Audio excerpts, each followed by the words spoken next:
Il est l'heure pour les informations du soir sur Iroko Media TV. Bonsoir et merci de nous rejoindre pour vous informer.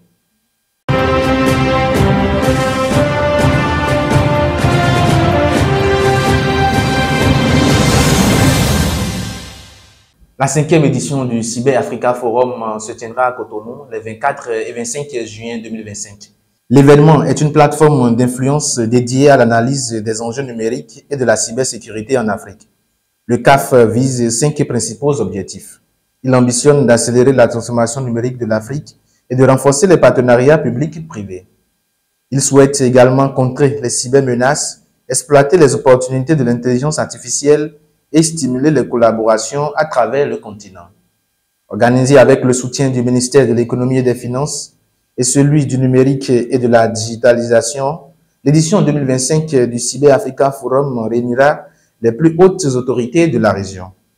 Seront également au rendez-vous, durant ces 48 heures consacrées à la résilience numérique et au renforcement de la collaboration publique et privée, les CEO d'entreprises leaders et des startups disruptives.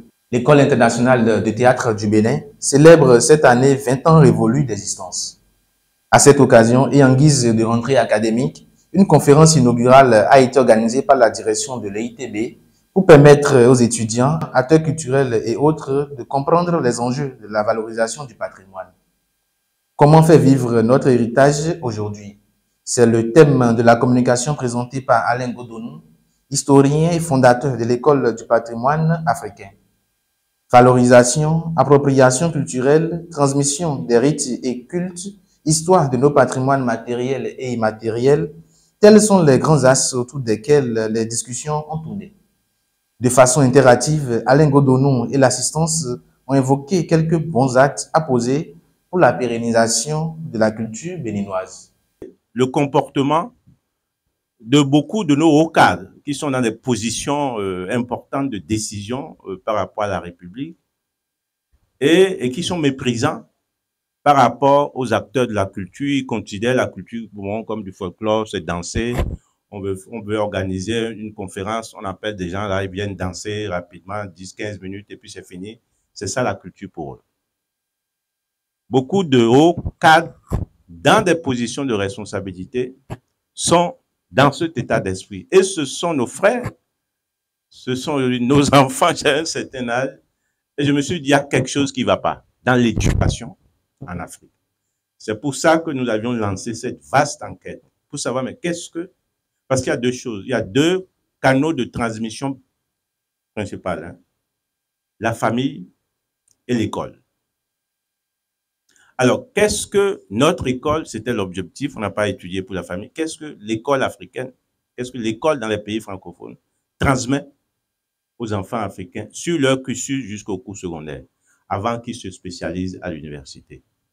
Et les résultats de cette enquête étaient dramatiques, c'est pas grand-chose. En fait, quand on va en profondeur, on se rend compte que dans les années 60, les années 70, on a à peine dépoussiéré les programmes que l'administration coloniale a lancés. Et puis, on a introduit quelques petits trucs, histoire nationale, machin, etc.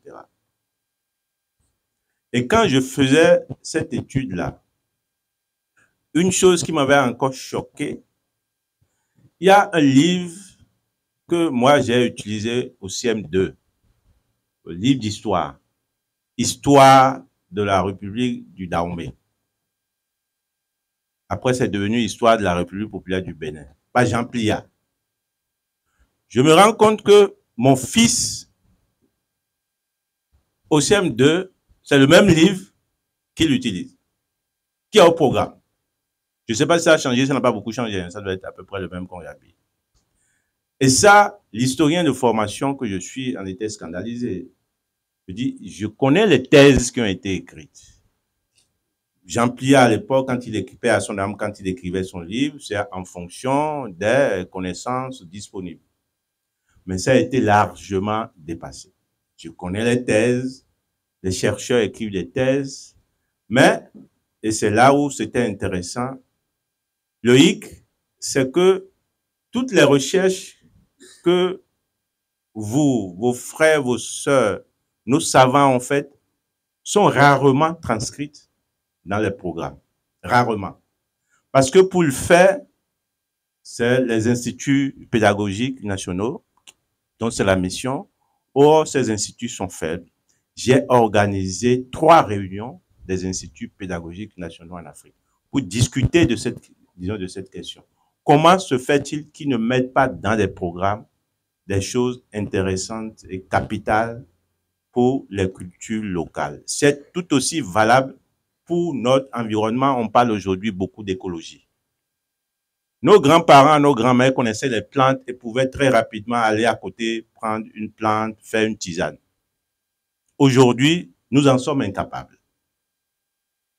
Nous avons perdu la maîtrise de la connaissance de notre environnement.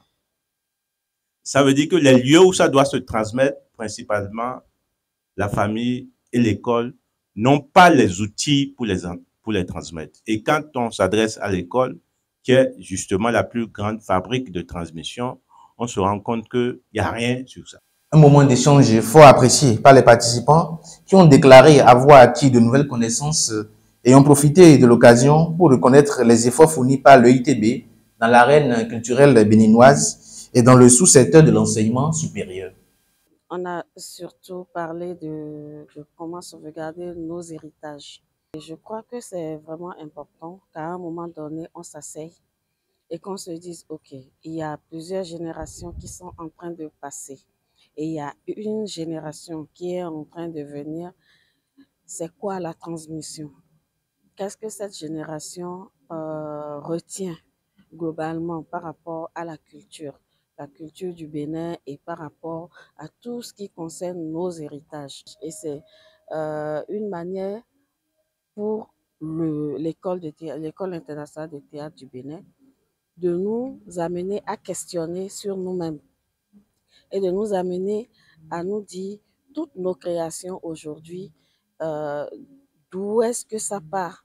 Est-ce qu'on s'assoit simplement et puis on crée, ou est-ce qu'il faut partir de ce que nous avons déjà, ce qui m'amène à parler encore de nos héritages, ce qui m'amène à parler de notre culture que nous avions tendance à mettre de côté, mais qu'aujourd'hui, grâce à certaines initiatives qu'on est en train de mettre à l'avant. Oui, des gens disent qu'il y a de l'exagération. Moi, je trouve qu'au contraire, on n'en fait pas encore assez. Et que c'est justement ce genre d'initiatives qui nous amèneront à aller beaucoup plus loin. J'ai toujours dit que le ITB est un arbre, c'est un baobab. Et un baobab, il est indéracinable. C'est-à-dire qu'on ne peut pas le déraciner. Le ITB peut être secoué, mais le ITB ne pourra pas tomber. Et vous voyez une école, une structure qui évolue jusqu'à avoir 20 ans, je me dis, et dans notre pays, dans notre environnement, dans notre écosystème d'aujourd'hui, moi je me dis, il faut être vraiment courageux pour le faire. Et si aujourd'hui le ITB a 20 ans, c'est que le ITB aura 100 ans. Ce que je retiens essentiellement, c'est qu'il y a une dimension culturelle du développement qu'aujourd'hui notre pays a su appréhender et intègre avec beaucoup d'entrain, beaucoup de méthodes. Cela mérite d'être salué.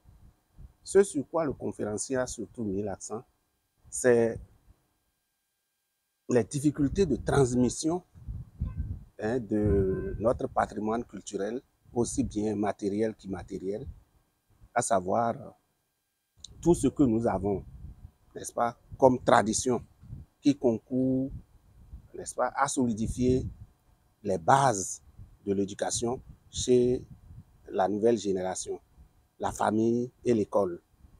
Il a mis l'accent sur les défaillances, le manque d'outils de transmission de ces valeurs-là, de ces patrimoines-là à la nouvelle génération, a fait des recommandations pour que les acquis, à partir par exemple du transfert de nos patrimoines de l'Europe, de la France vers le Bénin, et l'engouement que ça a suscité, que nous puissions en profiter pour asseoir véritablement les bases d'une éducation familiale, une éducation scolaire qui repose sur le développement de nos valeurs essentielles.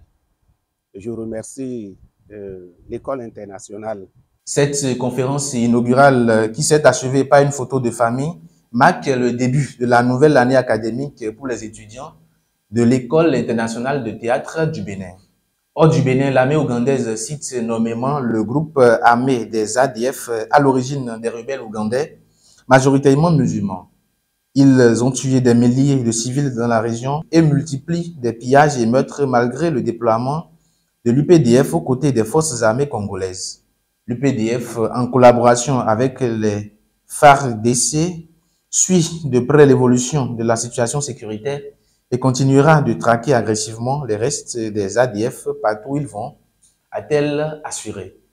Et pour finir, en France, la commission mixte partenaire réunissant 7 députés et 7 sénateurs est parvenue ce vendredi 31 janvier à un compromis sur le budget de l'État pour 2025 qui va désormais devoir être adopté par les deux chambres avec un probable 49.3 dès lundi à l'Assemblée nationale selon des sources parlementaires rapportées par l'AFP. Ce sera tout pour cette édition du soir. Merci de nous avoir suivis.